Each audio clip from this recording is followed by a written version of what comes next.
Again, welcome.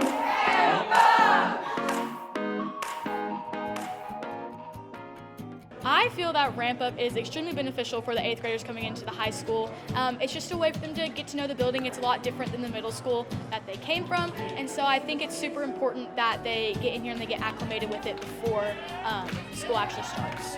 It kind of gives you a sense of like where everything is and like how to get around the building and stuff. And then we also get to meet a lot of the staff, so that's pretty cool. My favorite part of the day is the student-led discussion, because I feel like that's a way for the 8th graders to get to meet older people and get a little input about the high school. My favorite part of the day is when we play the games, because it's a lot of fun and the 8th graders are really excited. Kind of excited.